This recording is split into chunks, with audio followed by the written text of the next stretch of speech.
We have two brand new inductees into this year's 2026 WWE Hall of Fame class. This is Wrestling Artistry News.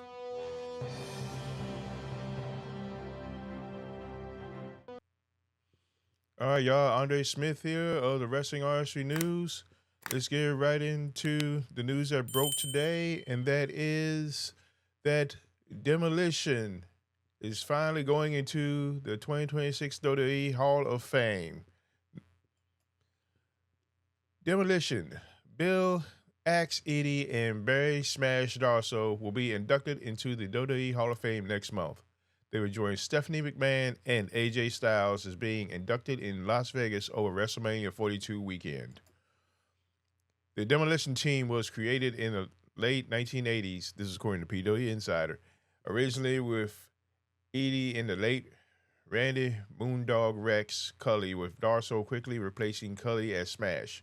With a great Rick Derringer created theme song and a post-apocalyptic aesthetic of black leather and spikes, the duo quickly went from being seen as a Road Warriors knockoff to a legitimately iconic duo in their own right. Initially debuting as heels managed by Mr. Fuji, they later turned babyface during a feud with the Powers of Pain.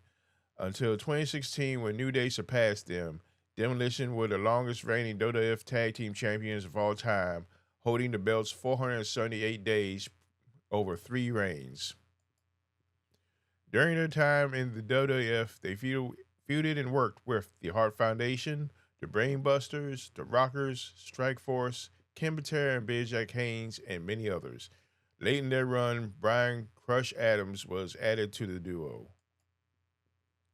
The team they were obviously based on, the Road Warriors, came to the WWF in the early 1990s as the Legion of Doom, allowing for a short feud before Edie exited and Darso was eventually rechristened in a singles role as Repo Man. Edie, beyond Demolition, had a long career as Bolo Mongol, the Masked Superstar, and the Super Machine. As Superstar, he challenged Bob Backlund and Hulk Hogan for the WWF/WWF title. Darso, beyond Smash, was the aforementioned Repo Man in the WWF, the Blacktop Bully in WCW, and Crusher Khrushchev at Jim Crockett Promotions, among other variations, as and performed under his own name. All right, next up, of course, this was Danhausen's first ex-post after joining WWE following his debut at the Elimination Chamber. Been plenty online said about that. He says, no matter where you go, support and bring along your people when you can, or be cursed. To which Ricky Morton, he responded in support, saying, I see a lot of professional wrestlers, quote unquote, dissing the success of their peers. If you effing work hard, dedicate time to your career, put some effort in the gym, and go get them, opportunities will present themselves. Congratulations, Danhausen. On to more ex-posts.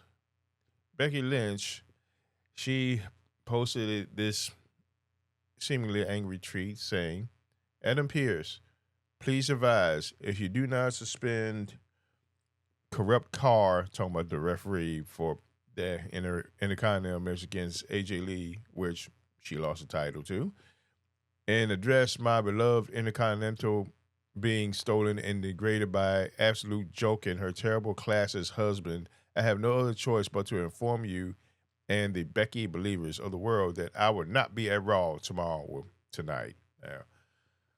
So that was her angry post.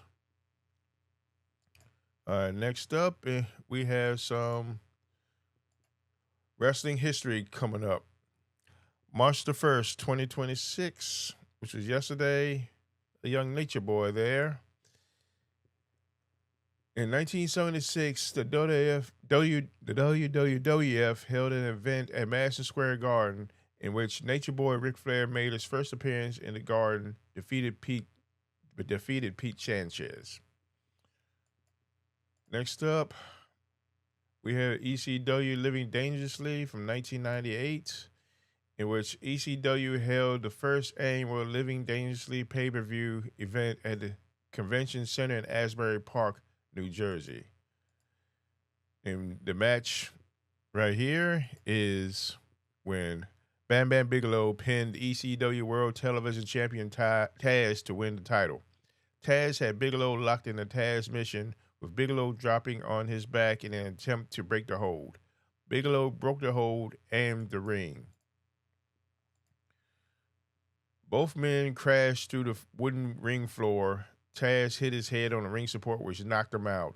Bigelow climbed out of the hole in the ring, pulled Taz out, and pinned him to win the title in his hometown.